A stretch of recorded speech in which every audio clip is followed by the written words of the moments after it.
Good afternoon, everyone. So glad you guys could join us. I am Sherry Trimble, Museum Educator at the State Museum. I'm going to be your technical director, and actually I'm going to be an especially technical director here today.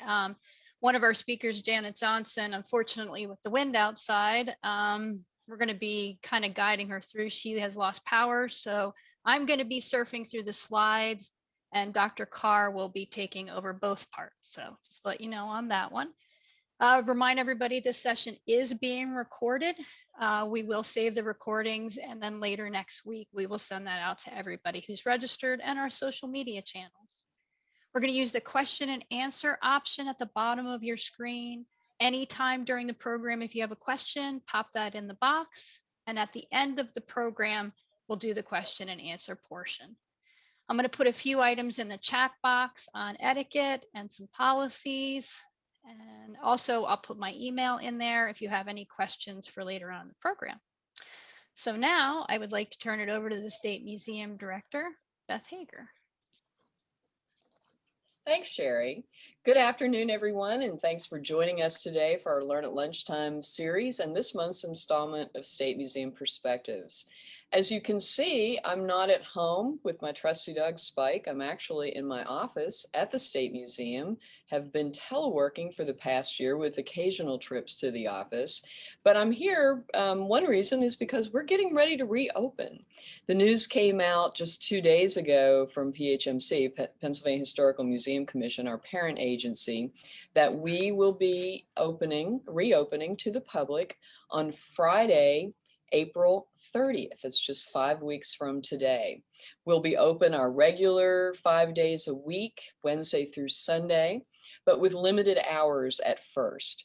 Those limited hours will be 9 a.m. to 3 p.m. Wednesday through Saturday, and 12 noon to 3 p.m. on Sundays. Visit the State Museum's website. You can see the address on your screen to check out any more information that we have. And also it links to PHMC's page about reopening, which gives information about all the sites and museums on Pennsylvania's Trails of History. PHMC maintains the Trails of History, wonderful museums throughout the state, and we're all scheduled to reopen on April 30th. So we're really excited about that. As other details come available, that will be on that page and in our social media. And tune in for Learn at Lunchtime every week because we'll have more information. Quickly, I also wanted to mention our signature art event of the year is on. We have just reopened opened the competition for Art of the State, our annual juried art exhibition. It's just a wonderful tradition for Pennsylvania. It's the 54th annual this year. And because we're opening April 30th and we're feeling good about how things are progressing, we're going to go ahead and have an in-person on-site exhibit. Details again are on our website. You can see that there, statemuseumpa.org/art of the state. And the entry, you can get to the entry site there from that page as well. For you artists who are tuning in, or you know someone, let them know that things are on. The exhibit will not open until September. So we have late September. So we have plenty of time to get that show together for 2021. We like to think of ourselves at the State Museum as the Smithsonian of Pennsylvania. Everything in one museum system. We cover history, art, nature, science, anything and all things Pennsylvania. Consistently, the area that garners some of the most interest is Pennsylvania archaeology. I think people are so drawn to the stories of all peoples who came before us, and that evidence found in the ground is so revealing and quite thrilling to imagine the past lives of ancient peoples and also in the historical period. Many people, ancient people, Native Americans, Europeans, colonists, enslaved people, Victorians, and more. For over a decade, our archaeology team from the State Museum investigated a tremendous site right here in our backyard, conveniently in our backyard, just north of Harrisburg, which has all of those aspects to discover and more. Many of you, no doubt, have enjoyed visiting this beautiful location at Fort Hunter Mansion and Park, beautifully situated on the Susquehanna River. It's so well programmed, the festivals and events throughout the year. It's operated by the Dauphin County Parks and Recreation Department. So today I'm joined by the senior members of our archaeology staff. Actually, right now, one senior member, one's trying to get back on, get with her power. I see her name. She may be able to join us momentarily. I have Senior Curator of Archaeology, Dr. Kurt Carr, and Archaeology Curator Janet Johnson. They've led this investigation at Fort Hunter, and they're here today to talk about what they did and learned at this great site. Kurt has a PhD from Catholic University in anthropology, Janet a BA in anthropology from Mansfield University. Both have worked for the State Museum and the Pennsylvania Historical Museum Commission for many years. Kurt goes back to 1980 and Janet since 1993. So they have a tremendous wealth of knowledge, institutional knowledge and archaeology knowledge for Pennsylvania. Thank you guys for joining us today. And again, we hope that Janet will be able to join us, but if not, Kurt is prepared. And you all may have seen Kurt last week talking about Native Americans and Europeans and pandemics. So he's back again, and we hope Janet will join us. Kurt has several slides to talk about kind of a background on the overall project and its strategy. This is kind of a hybrid presentation and chat. I will probably break in with a couple of questions here and there. But first, Kurt, why Fort Hunter? Two reasons. One is that the Museum Commission has had a long interest in French and Indian War forts.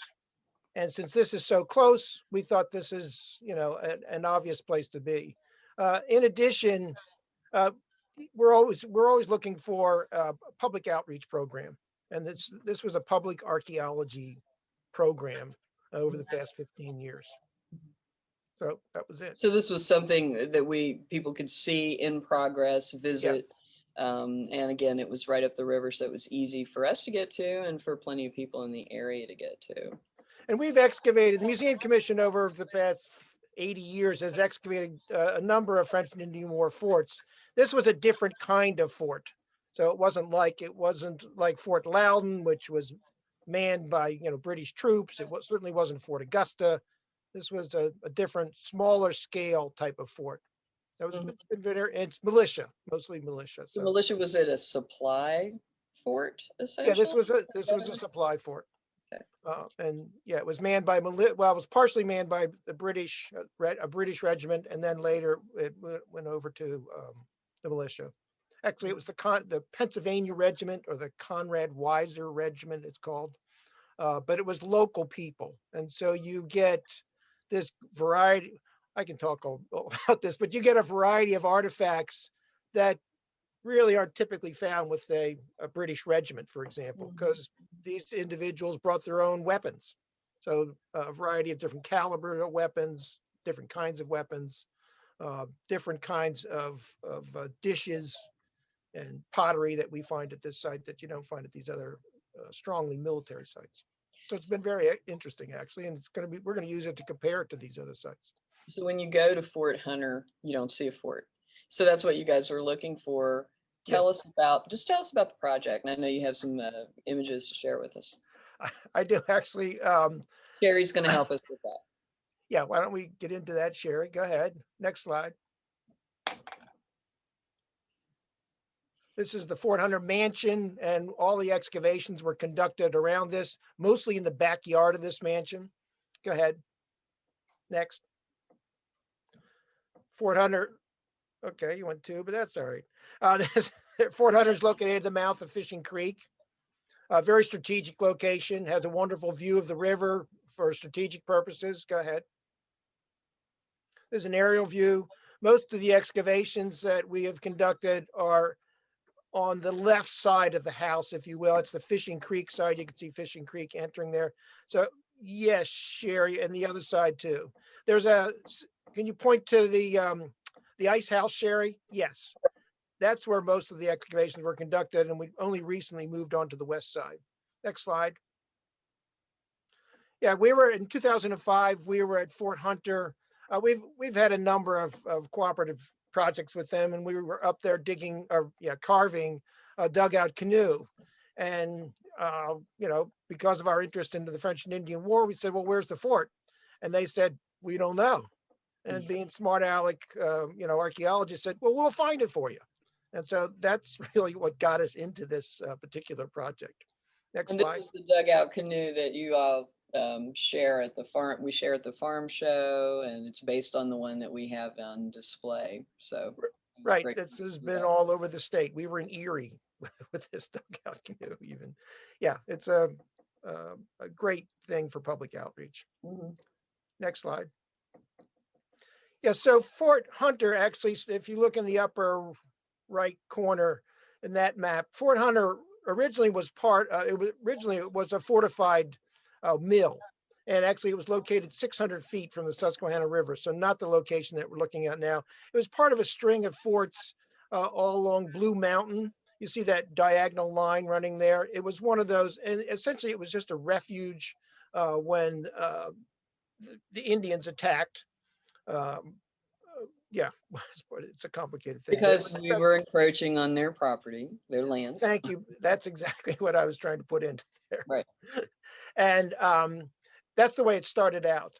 After Braddock's defeat in Western Pennsylvania in 1755, the British felt strongly that both the French and the Indians were going to come into the Susquehanna Valley. So they established a very large fort, Fort Augusta, at the forks of up there at Sunbury, essentially.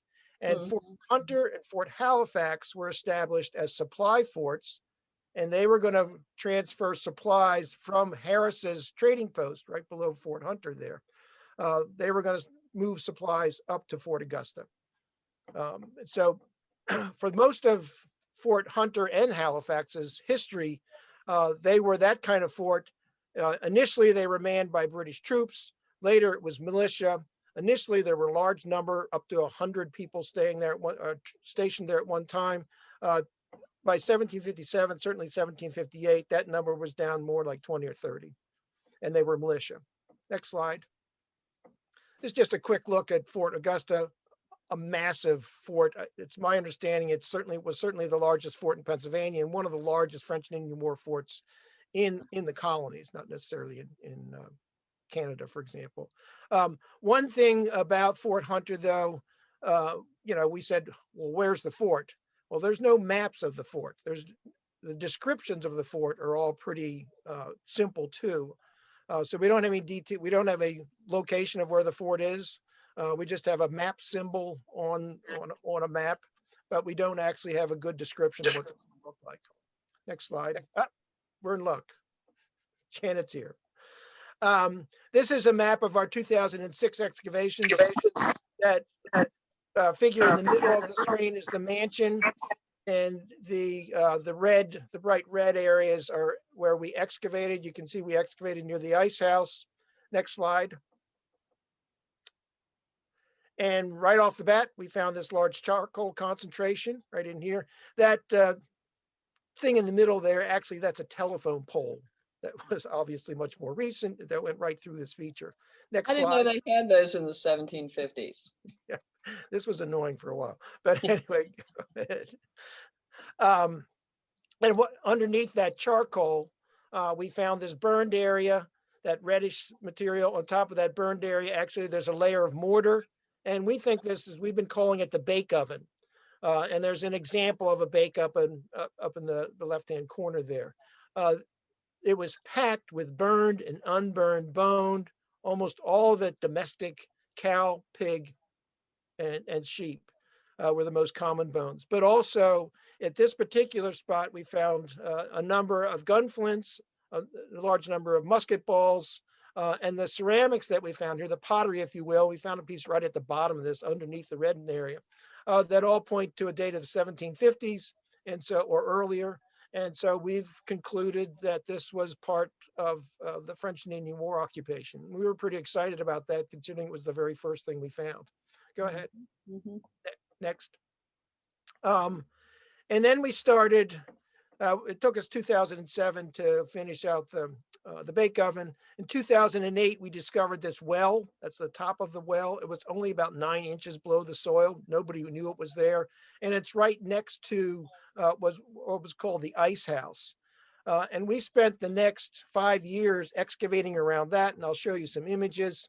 But our focus was still on finding the fortifications at Fort Hunter.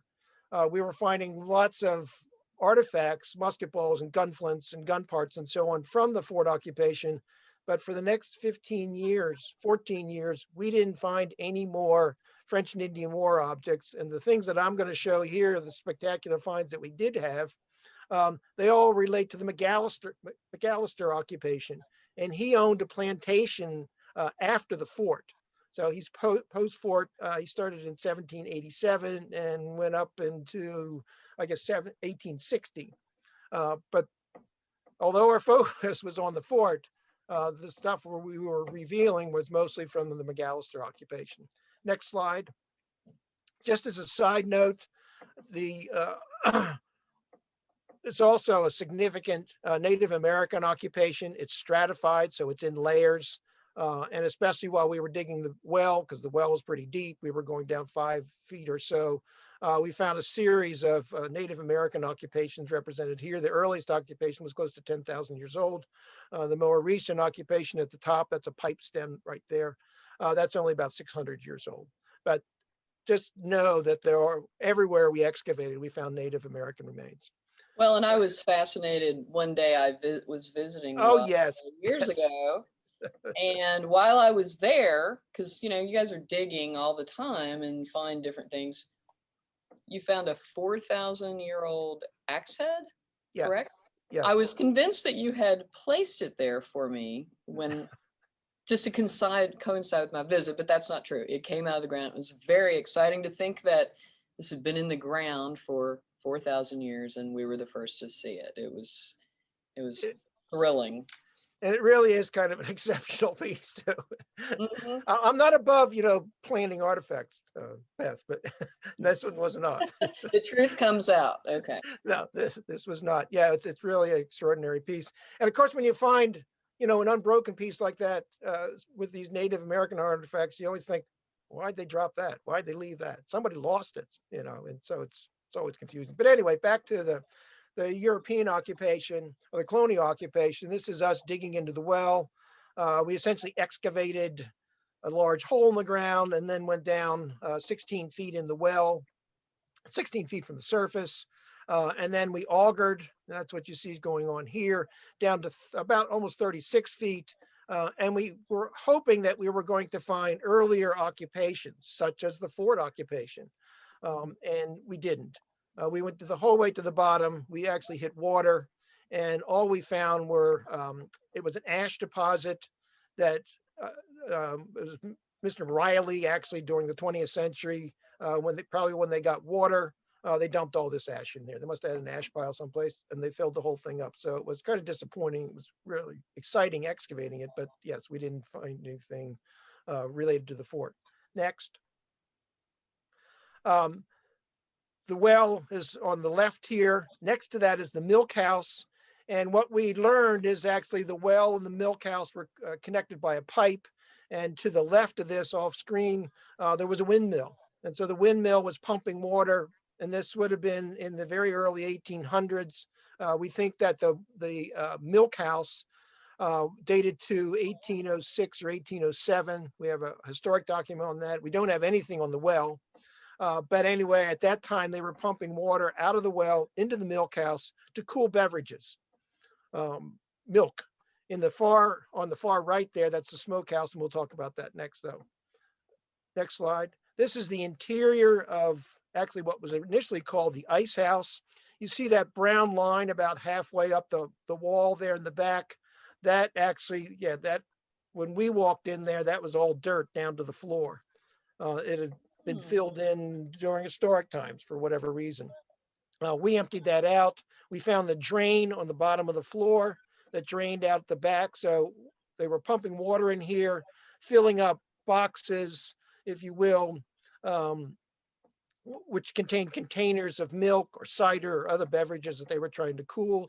When those boxes overflowed, it went out that drain. And actually the image on the right, the left, that's actually the way it looked. That drain was lined with wooden boards, and we found fragments of those boards. And then that took the water, the excess water, down over the bank to Fishing Creek. So it was interesting that we had reinterpreted this building. Next slide. And this is the octagon-shaped smokehouse that actually Mr. McAllister wrote up in an article for Janet. You would know that the farmers there. It was Farmers Gazette out of New York State. Yes, he was quite the entrepreneur. He liked to write about what he was doing, and this was one thing they did. It was octagon in shape, but the interesting aspect from it is that the smoke actually entered from a stove that was in a closet-like area, the rectangular foundation that you'd see in the front. That's where the stove was, and that's how the smoke got into the smokehouse. Next slide. And the other big thing that we found, and there's, again, lots of artifacts, dog burials that we found, but in terms of the more significant remains is this road. You see the cobbles there. That's the cobble part of the road. And actually that turned out to be about 15 feet wide. And upscreen from that hard packed area, that was a dirt road, dirt version of this. It wasn't covered with cobbles. But in both cases, we found wagon ruts or wheel ruts going through these deposits. And it was really quite extraordinary. I think that I don't remember seeing this. What year would you have found this? 2012 and 13. Okay. So yeah. And this is in relation to the house. Where is this again? This is out in the front yard. I have a map of that next, but yeah. Okay, I remember the excavation in the front yard, but I don't remember seeing a photograph of that. And I just think that is, again, I keep using the word stunning, but that is amazing. And then I'm stating the obvious, the ruts in the road. I mean, it's traces of the past for sure. It's amazing. Right, people were walking on that. People were toiling on that. There were, tired horses or oxen that were, hauling materials up that road. But it is very interesting that we found the road. And then, again, Julia Hager and Carl Dixon, who managed the parks in Dauphin County, Carl and Julia manages this park. They allowed us to do all kinds of things. They just were very, very supportive. And you can see all these rectangular lines. These are all trenches. We had a backhoe in here following this is how we mapped this road. It was really extraordinary. They let us do with it and no problems at all. But this allows them to enhance their interpretation of the site. Next slide. So this is a summary of our excavations up to 2020. And as you can see, we focused on the north side of the mansion and mostly on the front street side or the east side. Yes, Sherry, see that rectangle just straight west of you? No, keep on going down there, right next to the house, right there, right there. That's right along a porch. And we put that in kind of out of frustration in 2018, 2017 and 18. We put that in. And the interesting thing about those artifacts, again, most of the artifacts date to Mr. McAllister, but we also found trade items, cut pieces of brass and glass beads that would have been traded to the Indians. In the context, Mr. McAllister did a lot of digging there, so things were disturbed, but it was interesting that we found them so close to the house. And that began then we went north to that area there, and we went right up against the house foundation because of the success that we had over there on the east side. And that's the area to the far west. Just take that's the area where we found a very significant, what we think is certainly a mid-18th century structure, and it could well date to the French and Indian War. It certainly dates to that era, if not part of the fort. And again, getting bearings on this map says faintly that's Fishing Creek right north, and the river is not in this map. It's to the west, to the left. Yeah, to the left. Yes, exactly. Thanks. Next. So there's a vision of the house. We're at the north end of the house, and that's our block excavation. And in fact, that's Janet working on the profile. Next slide. That's Janet. And what we've uncovered is what we're calling a cellar-like feature. It was a hole that was dug in the ground. It's rectangular in shape. It's, as you can see, the dimensions are about 16 feet. Actually, take your cursor over there. See that right there, right there. That's undisturbed soil over there. And actually, right next to that, you can sort of see a line early on in this excavation. So somebody dug this hole, and then early on, that wall slumped. And actually, the rest of the walls are fairly straight, but that wall slumped down. But then after that slumping, that dark soil, we think, washed into this hole. And that dark soil is packed with mid-18th century artifacts. Many of them are clearly related to the fort. But there's still, Janet's going to explain this, but we try to date these. Carbon-14 dating doesn't work because it's too recent. So we use artifacts that we have dated from other sites. And what we're finding here are lots of artifacts that date to the 1750s, 1760s, but also 1740s. And we think, because of the nature of those artifacts, that they're probably related to the fort. But there's also some information that Mr. Hunter and Mr. Chambers, who were there before the fort, that they were trading with the Indians. And this could be part of their trading post. So that's what we're trying to figure out. And yes, and so this next slide. This is a drawing of that. There's that black layer of soil that washed in, that contains all those artifacts. After that was washed in, and it might have been there for months, it might have been there for a year, but it was a relatively short period of time because there isn't too much variation in the artifacts. Then that lighter soil, that's called feature 192, that was shoveled in there, we're pretty sure. That was intentionally placed, and it was placed very quickly. And it's the soil that they would have found all around that floodplain right there next to the mansion. So somebody shoveled all that in, and that dark layer on the top, it appears that's marked feature 172. Go up, the next dark layer up right there. Yes, that one. That's packed with charcoal, and it looks like an in-burning event. So they filled up this hole, and then they burned stuff on top of it.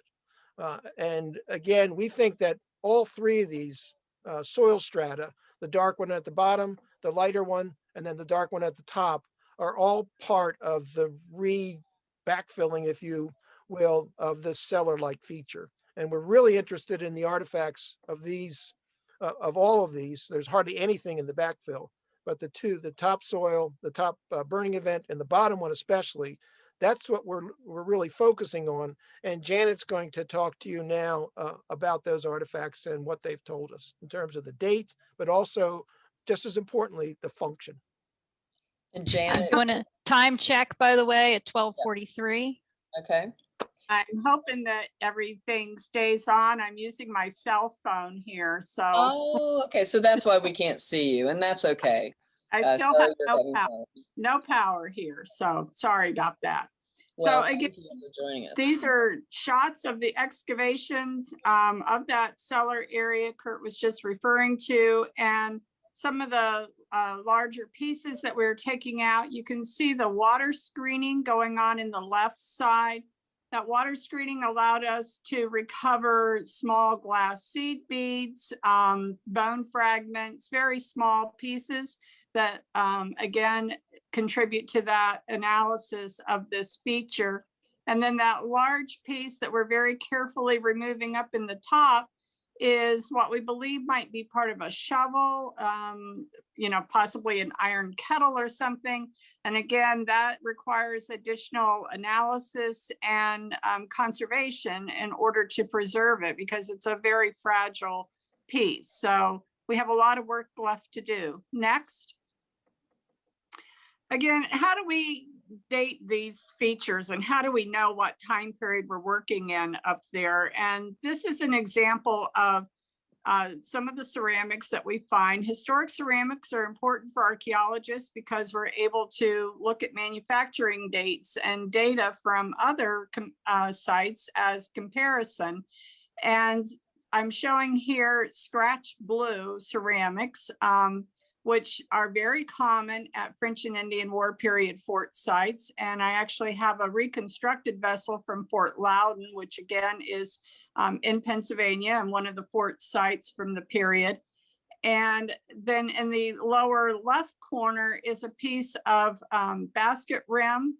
It's molded dot and diaper pattern is what we call it, which was a very common pattern found at, again, fort sites of the period, and is actually the ceramic that was issued to the British officers. These are common ceramics of the period. So they're not elaborate, they're everyday pieces that you would find in any household at the time. Next. Again, tin glaze ceramics date to the period of the fort, and again are very commonly found.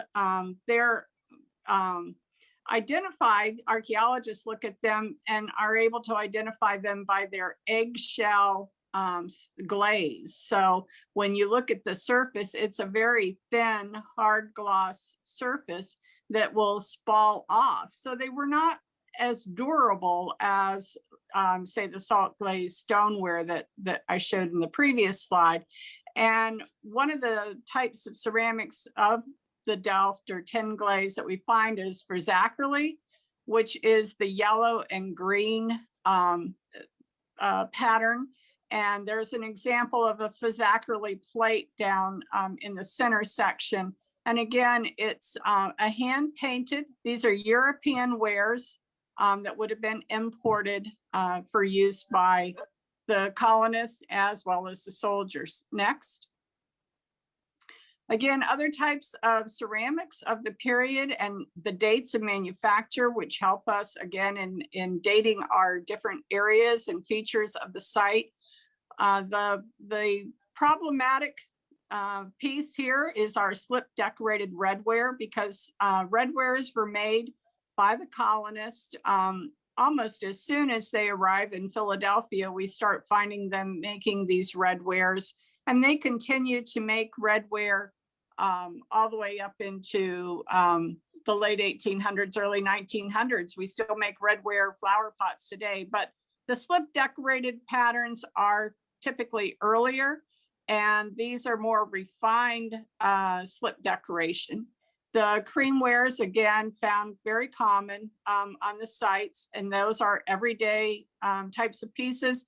They mimic Chinese teacups of the period, but it was, again, a practice of the British, especially to have their tea still while they were on fort duty. Next. We have a number of quotes from Colonel Byrd, who is the commander at Fort Augusta. And Colonel Byrd found the fort there to be in poor repair when he took command there in about 1757. It was wet. They had had a lot of snow. It hadn't drained well. The meats and flours were not stored properly. Molded. One of the first things that Byrd does is make improvements to the fort, but he recognizes that he's got all these sick men there and he needs to get them out of the fort. And he initially sends a couple of soldiers down to help build and improve a hospital at Hunters. And then this is one of the quotes in regards to sending the sick down to the hospital at Hunters Fort. And we find evidence of medicine bottles. There is a complete bottle up in the upper left, and unfortunately we don't find them in that whole form. We find the broken bits and pieces and then put together those pieces to know what we are looking at. Next. And again, military items that would be commonly found, the neck stock clasp. I like that story because the officers felt that a soldier would look more robust and healthier if his neck bulged a little bit. So they, you may have heard of the term leather neck. They would often use a leather strap, but this is an example of a cloth, a silk strap that would go around the inside of the collar of the jacket. The jacket is wool, and that would also help to keep that from irritating your neck, to have that wool rubbing your neck. And then again, the common types of buttons that you would find on your coat, on your pants, at the knees, the pants were buttoned, and vest would also have buttons on them. And the officer shirts were a French cuff, so it required the cuff links. Now these are particularly fancy cut glass cuff links in the lower left, but we have a number of brass and other cut glass cuff links.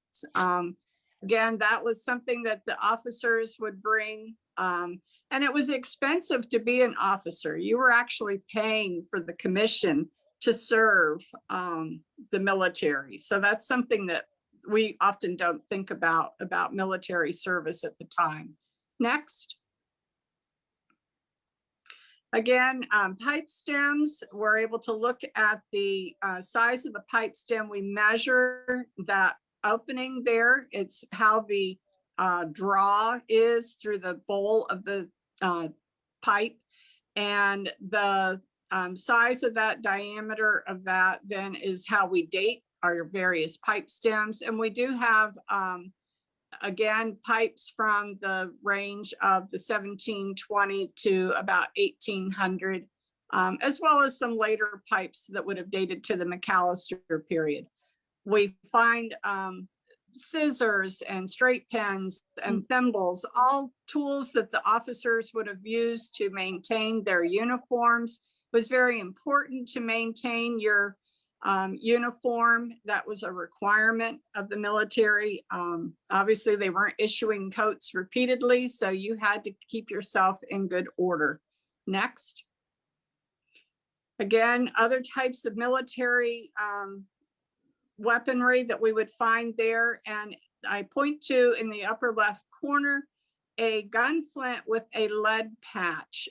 Colonials would have just used a regular cloth or leather patch, but the military, because they were firing their weapons more often, relied on a lead patch. And we find, again, remnants of those lead patches at other fort sites.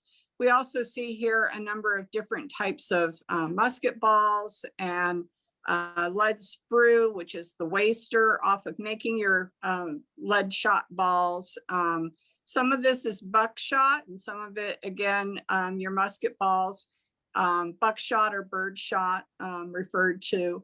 And again, fragments of gun parts that would have come off of the guns. Next. And this is what we think that some of those fragments of gun parts and things there, that they may have been repairing. We found a number of fragments of crucibles. And we know that there would have been a gunsmith at the fort. References are made to that. And we find, again, those residues in the bottom of some of these fragments. And we hope to do further analysis of that residue to determine exactly what that is in there, copper, brass, what these were being used for. But we know that, again, they were repairing guns at the site. Next. And again, coins, which are a wonderful dating tool for archaeologists. And I was thrilled this year when I happened to come across two of these coins, a 1755 George II and 1756 George II. Doing a little research of those coins, though, I was surprised to learn that the last coin that was issued of George II was issued in 1754, the official royal mint issue. And so why did I have coins 1755 and 1756? led to a little more research about counterfeit monies and found out that it was very common to have counterfeit monies at that time. And in fact, Steve Werfel's excavations at Fort Morris, he actually had a 1757 George II. So they are commonly found, and it is they were used just the same as if they were official issue. Next. We know that Samuel Hunter had a license in 1766 to trade with the Indians. We also know that there was an earlier license with Mr. Chambers, but we did find glass, what we would consider a trade bead, glass seed beads, wire wound beads, a few blue beads, and red beads, and clipped pieces of brass. And again, these are common items that we typically find at Native American trade period sites. And so we believe that they are related to trade with the Native peoples. As we said earlier, we have occupation there over 10,000 years. So that certainly likely was occurring at this site. Next. And again, the types of trade items that the Indians would have been trading. And this trench that Kim is in was on the east side of the house, right up against the porch, and was what led us to continue our investigations all around the porch. We initially went to the north and then again to the west, that where our large cellar feature was that we're investigating currently. Next. And our summary, again, we know that there is a lot of documentation that talks about the fort being poorly erected, being hastily erected. The British officers found fault with it. They didn't like how the ditch was. But again, they didn't like very many of the provincial forts that were thrown up anywhere. They always had criticism of the locals' forts that they had erected. And I think Fort Hunter was no different. But it does pause us in that it's so difficult to separate the occupations of Colonel McAllister there, the Rileys in the late 1800s, you know, the 7 years of occupation during the French and Indian War period, and then, you know, the historic activities that have occurred since about 1930 at the site. So it has disturbed a lot of our excavation areas, and why we so heavily rely on the artifacts to help us date these features the way we do find them, and why this cellar area is so important for us to continue understanding what that feature is. Next. And again, we couldn't do this without a swarm of volunteers that come and students that have come to help us excavate over the years, with our relied staff at the museum, who all bring their own level of expertise to our excavations. It certainly takes a village to do this project, and we are only out there, I remind everybody, you know, 5 weeks every year is a very short period of time. You barely get opened up and get in the dirt and down in the trenches, and it's time to go back. So we're getting little little pictures as we go. Mm-hmm. And we're up to time's out, I think, because Sherry's put up the questions. I did. And yes, if remember, we're going to be using that question and answer button at the bottom. There are already a couple of them in there. I'm going to stop sharing the PowerPoint, and we're going to turn this over to Beth and Kurt and Janet.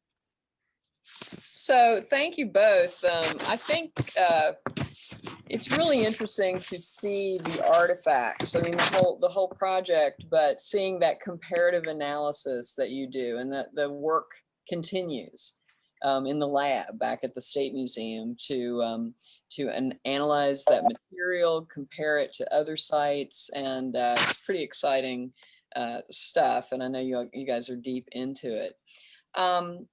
Let's just go ahead and answer. We don't have much time, so let's go ahead and get some questions really quickly here. Someone asks, in regard to the bake oven and finding domestic animal remains, were they not harvesting wildlife? Is that because they were well supplied and didn't need to hunt, weren't allowed to? What would be the reasons for that? Initially, it was dangerous. There was some killing going on. I think 2 people were killed close to the fort. But yeah, we, at least in a preliminary look of the materials, I think we found 2 or 3 examples of deer.